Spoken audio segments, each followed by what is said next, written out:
Good morning, welcome to IG's early morning call. It's the shortest day of the year today. It's the winter, midwinter, Thursday, 21st of December. And we continue to monitor what's been a really interesting week so far as we see risk on assets beginning to start to show some reversal. Let's take a look at the headlines as we wait the start of today's European session.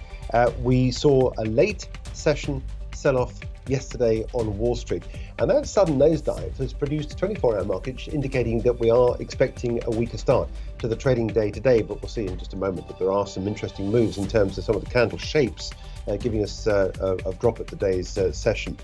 And that continues across the Asia-Pacific markets as well overnight. Sterling on the way down yesterday after that weaker than expected inflation data. Take a look at where we are in terms of sterling's performance against some of the other major D7 currencies. And late last night, IG's trade on Micron showing a 5% gain for the stock. Again, an interesting move in terms of the overall performance because the stock was down heavily going into the earnings out last night, but the beating forecast also, the indications are that we've turned a corner in the memory chip market. Let's take a look at volatility. We are holding yesterday's rise.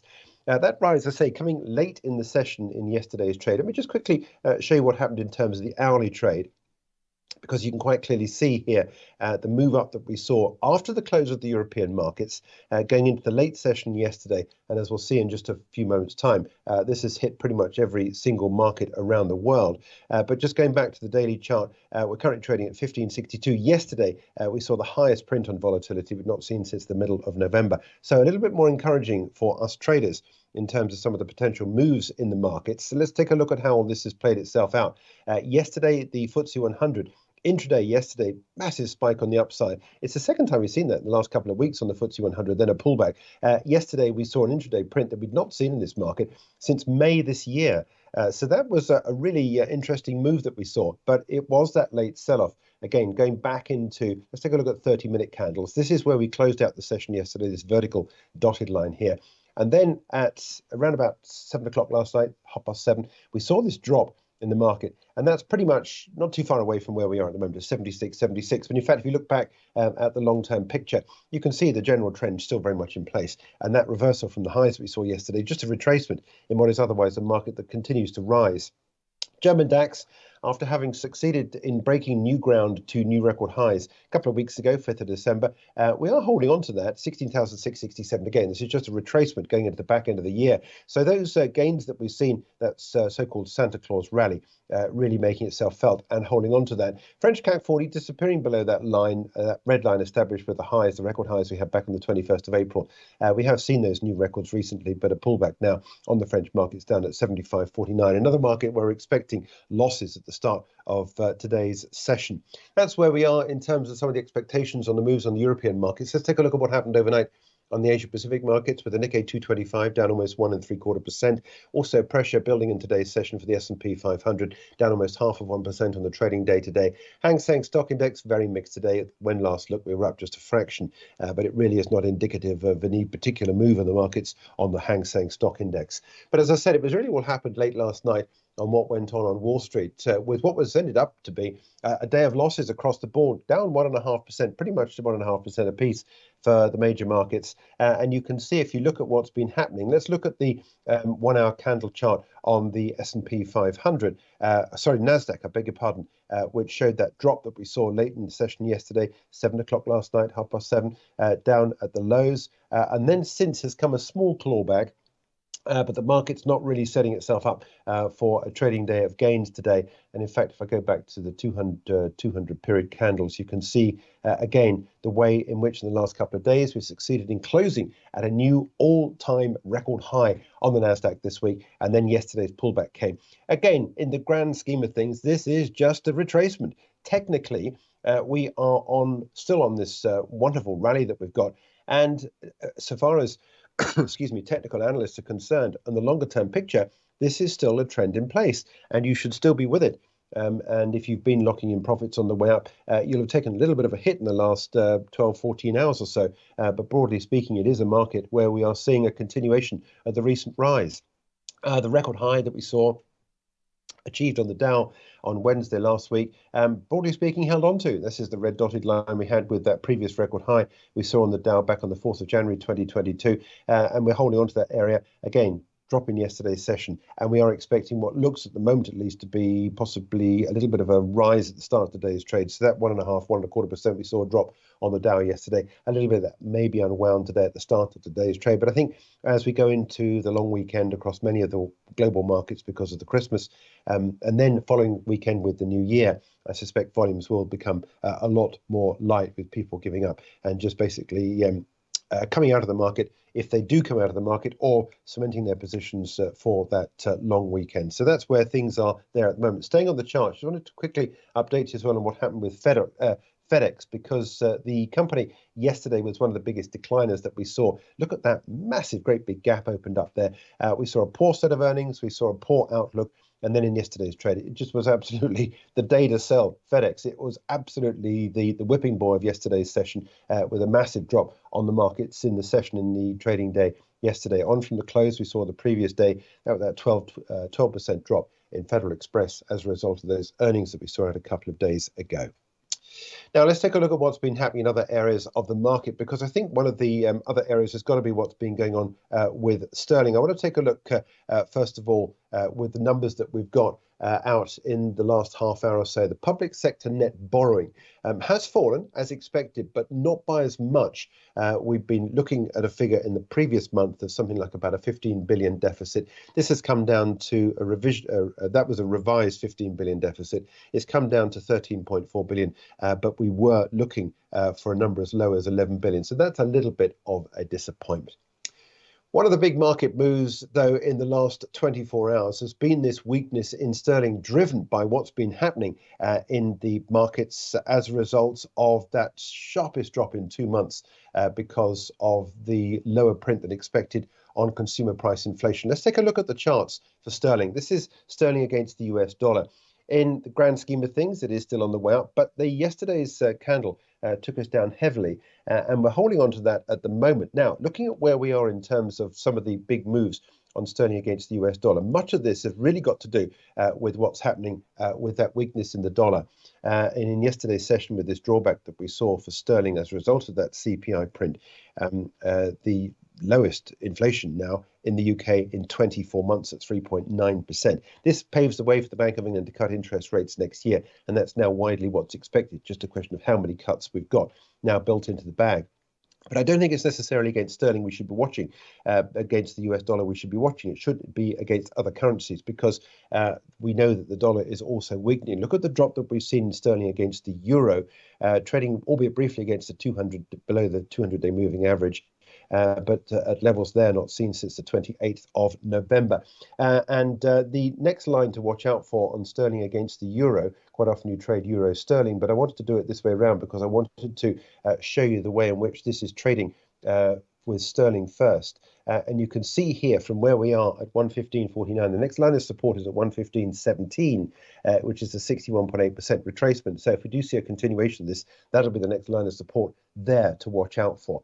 But it doesn't stop there either, because we've seen sterling down against a whole basket of currencies. In yesterday's session, we disappeared below what had been a line of support, albeit briefly, down to levels not seen since the 3rd of November, against the Canadian dollar as well. And sterling is holding on pretty much all to those losses there. If we see a candle close below the 168.71, you then got to drop all the way on then down to 168, 167, and 166 potentially for sterling against the Canadian dollar. Again, using the Fibonacci, we can give ourselves a little bit of an indication potentially as to where that might see the next line of support coming through. From 168.83 is where we are. 167.08 is the next line of support there against the Canadian dollar. And against the Aussie, another trip down yesterday for sterling, cementing its recent declines against that stronger Australian dollar. And indeed, in yesterday's session, we traded there as low as we'd not seen since the 20th of June this year, a continuation of the drop.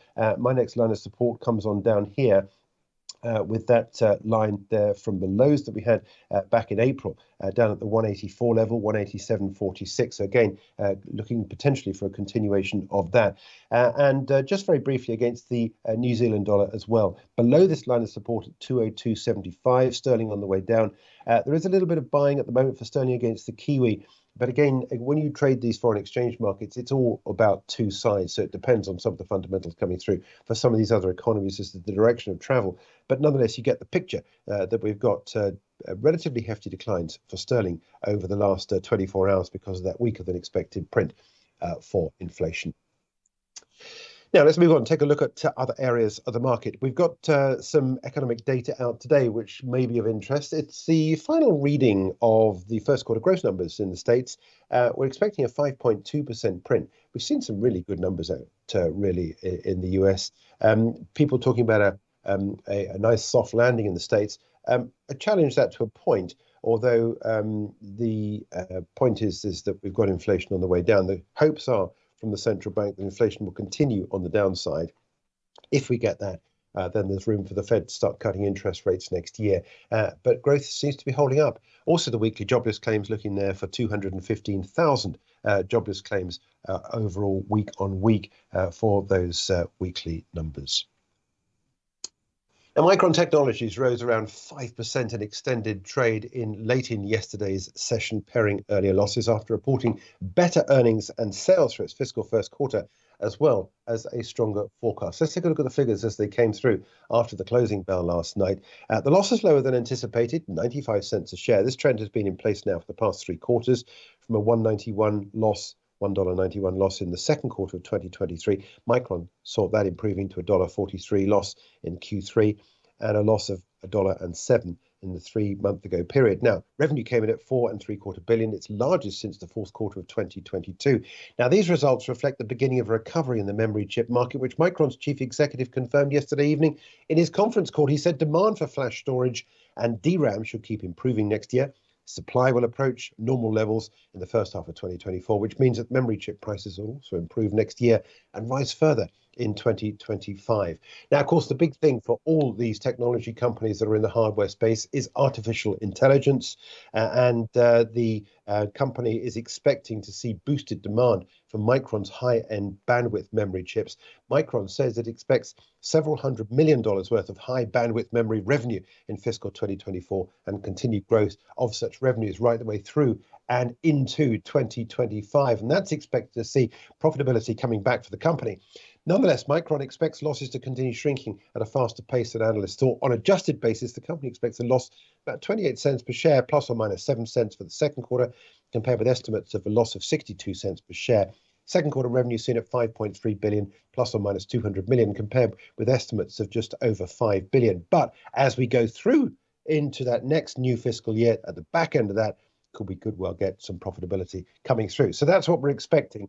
Let's take a look at what happened, excuse me, on an hour-by-hour chart basis, because Micron, like a lot of these markets, suffered going into the back end of the session yesterday, and there came the rise that we saw, that 5% rise plus for Micron. All sessions on the IG platform expected to open in a stronger fashion as of the move that we saw, or the move we're going to see later on today at the start of the day's trade. But look at the candle shape yesterday after those losses mid-session yesterday, and then the drawback. So Micron benefiting after the closing bell last night from those earnings.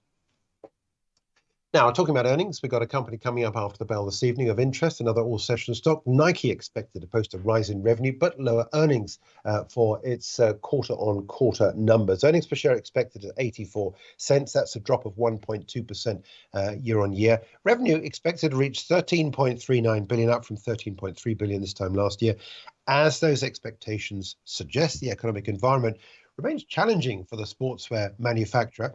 Excuse me, in context of high inflation, the group continues to struggle with slowing consumer demand, and counter this situation, Nike had to lower its prices. Now, if discounts help supporting sales and keeping inventories under control, it affects profit margins. Nike earnings will also provide an early picture of this year's holiday season, as earnings period ended on the 30th of November.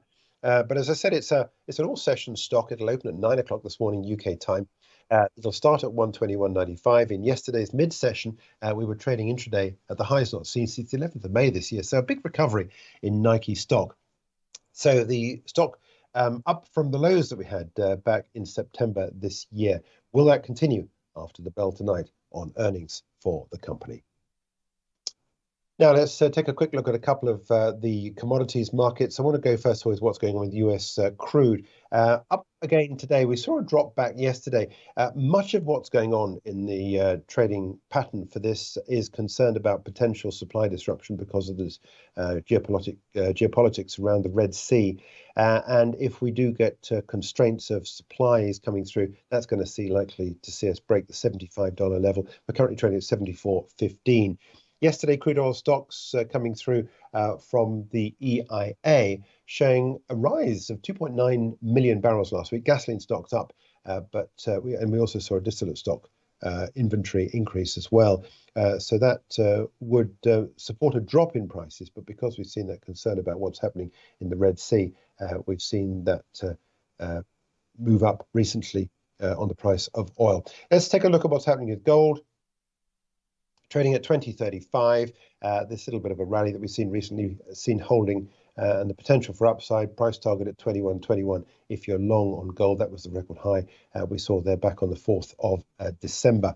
And just to quickly round off something that we were following up on yesterday, excuse me, I was talking about this inverted head and shoulders, which as of yesterday's webinar, we were looking above this neckline, but in fact, excuse me, we pulled back yesterday. So we've now got, we have to wait again today to see a candle close beyond the neckline. Once we get that, and let me just quickly draw that neckline in there, you can see once we get that, and that would be a print past 86.50 if we get a candle close beyond there. We've then got this inverted head and shoulders on, and that would be my price target at 94.06, which is the projection of the inverted head to the neckline.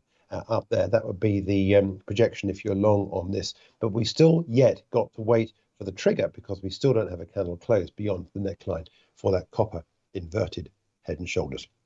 That's it. 15 minutes to go before the start of today's European session. Not much in terms of corporate news to watch out for. There have been some smaller companies, perhaps maybe on the RNS tape this morning, that might move the markets, but nothing that's really going to shift the needle, I don't think, necessarily on the benchmark indices. We're looking ahead to charting the markets now at 10:30. Hope you can join us there for that. And then again at 1:30 p.m. today, we'll be catching up with some of the US stocks on the move potentially. And we'll be back taking a look at what's going on with some of the individual stock moving stories like Micron, up 5% last night. Doubtless be a mover on the upside on the session in today's trade in the US, and looking ahead as well to Nike and what's happening in the early trade on that stock ahead of its earnings out after the bell tonight. Back at 10:30 with Charting the Markets.